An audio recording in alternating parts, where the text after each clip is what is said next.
kita sekalian, yang saya hormati dan saya muliakan para pimpinan dan anggota Komisi 5, yang saya hormati Pak Menteri dan seluruh jajarannya, membaca intisari laporan dari evaluasi pelaksanaan APBN 2023 yang disajikan, ada beberapa hal yang kami ingin sampaikan.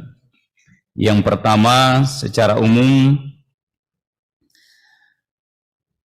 ada yang program kami ingin sampaikan, program rumah subsidi dengan skema fasilitas likuiditas pembiayaan perumahan, Pak.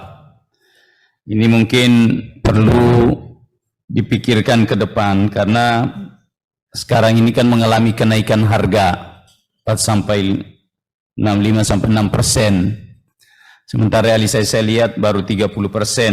Apakah ini kita bisa optimis sampai dengan akhir tahun ini bisa mencapai target yang kita inginkan?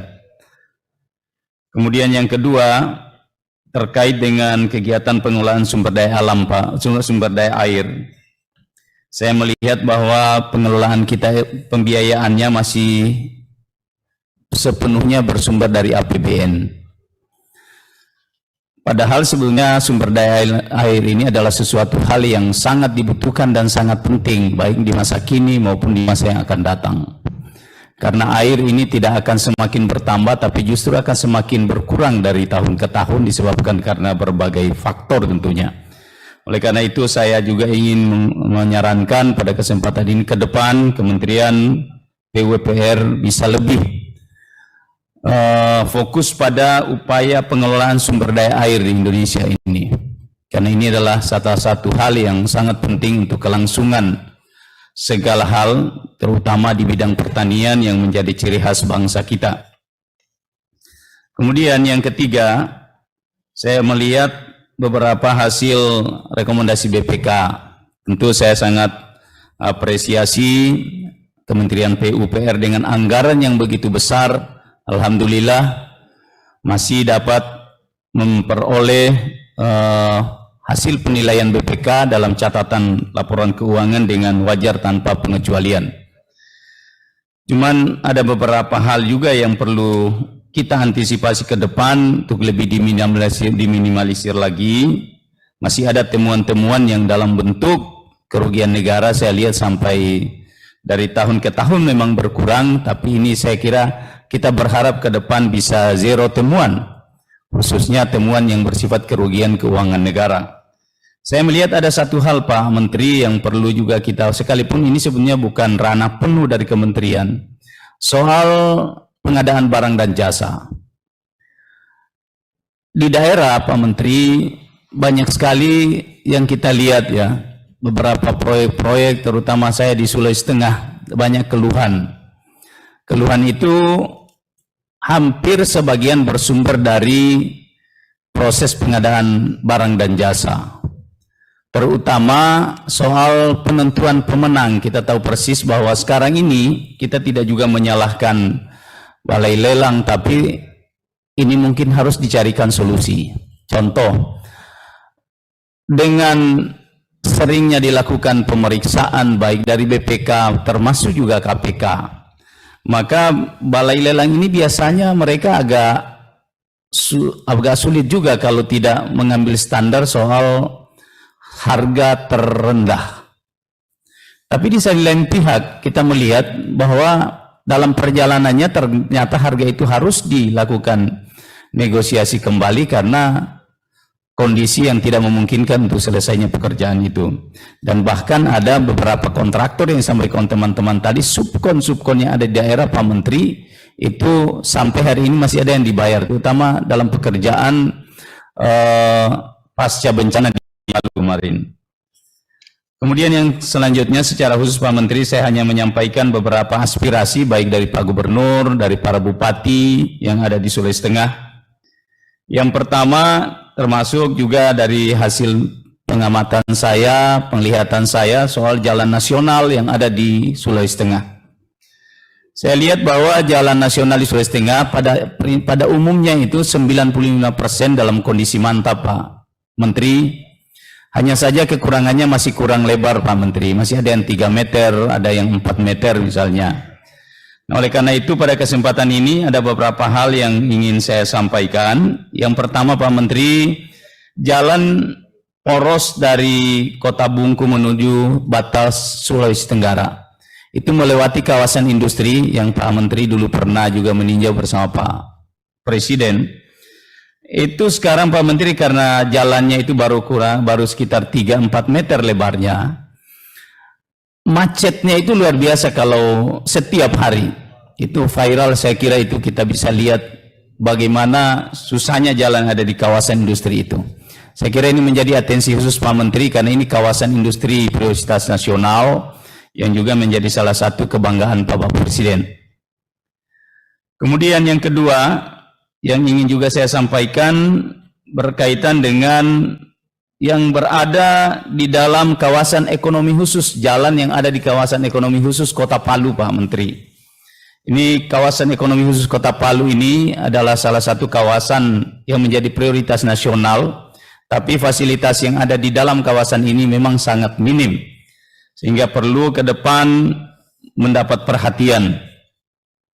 Kemudian juga dalam kawasan pariwisata, kita ketahui bahwa di Sulawesi Tengah itu ada salah satu kawasan yang sangat terkenal juga, itu kawasan wisata Danau Poso Pak Menteri. Tapi akses untuk ke situ memang masih belum melewati jalan nasional. Poros Tagolu Tentena itu Pak Menteri masih sangat kecil jalan negaranya. Kemudian selanjutnya juga di Kota Palu Pak Menteri, Ibu Dirjen juga mungkin bisa dilirik. Ada salah satu kawasan religi yang luar biasa mendapat perhatian dari masyarakat, yaitu kawasan wisata religi Sis Al-Jufri. Di Kota Palu itu ada salah seorang ulama besar dan juga menjadi salah satu tokoh bangsa, mendapatkan bintang Mahaputra Adi Pradana dari pemerintah Republik Indonesia dan sekarang proses pengusulan menjadi pahlawan nasional. Dan bahkan Sayyid Idrus bin Salim Al-Jufri ini adalah salah seorang yang memberi gagasan soal bendera merah putih kepada Presiden Soekarno pada saat itu. Di kawasan ini Pak Ibu Dirjen mungkin perlu dipikirkan karena di sana sudah ditetapkan sebagai kawasan wisata religi. Ini juga sangat potensi untuk dikembangkan sebagai kawasan religi, wisata religi. Kemudian selanjutnya Pak Menteri, kami laporkan juga soal kegiatan Impres Jalan Daerah. Ini tentu menjadi harapan dan kegembiraan semua masyarakat yang ada di daerah. Sangat menaruh perhatian besar, begitu besar keberpihakan pemerintah, Bapak Presiden yang juga tentu Pak Menteri sendiri. Di Sulawesi Tengah itu Pak Menteri ada kurang lebih sekitar 1.400-an kilometer, 1.600-an kilometer jalan provinsi. Kondisi 60% rusak berat. Mudah-mudahan ini menjadi salah satu pertimbangan ke depan sehingga Impres Jalan Daerah ini 2024 akan semakin maksimal. Untuk 2023 alhamdulillah kemarin Kepala Balai sudah melakukan proses lelang Pak untuk tahun 2023 ini. Kemudian selanjutnya ada satu hal juga yang menjadi harapan Bapak Gubernur menyampaikan kepada saya soal jalan Trans Sulawesi, jalan nasional yang ada di Poros Kebun Kopi Pak Menteri. Saya ulang-ulang ini kenapa? Karena ini jalan yang begitu sudah banyak menelan anggaran yang cukup besar.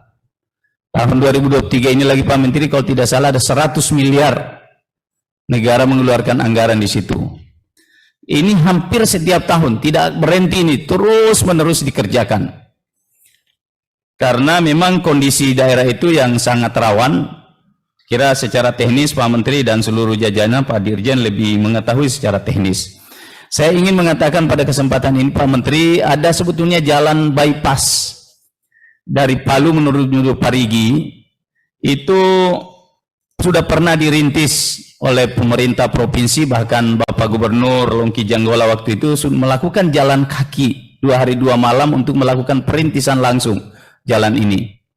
Dan Pak Gubernur sekarang juga menindaklanjuti itu, sudah lengkap semua DD-nya Pak Menteri, berharap ini bisa menjadi salah satu jalan alternatif ketika jalan nasional kebun kopi itu yang setiap saat mengalami kerusakan karena longsor dan sebagainya.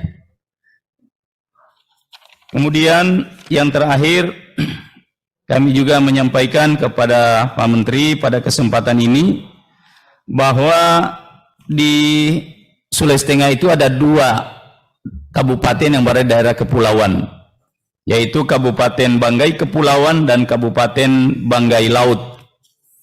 Di 2 kabupaten ini alhamdulillah tahun ini Pak Menteri juga sudah memprogramkan di Kementerian Perhubungan pelabuhan bandara udara di Kabupaten Banggai Laut.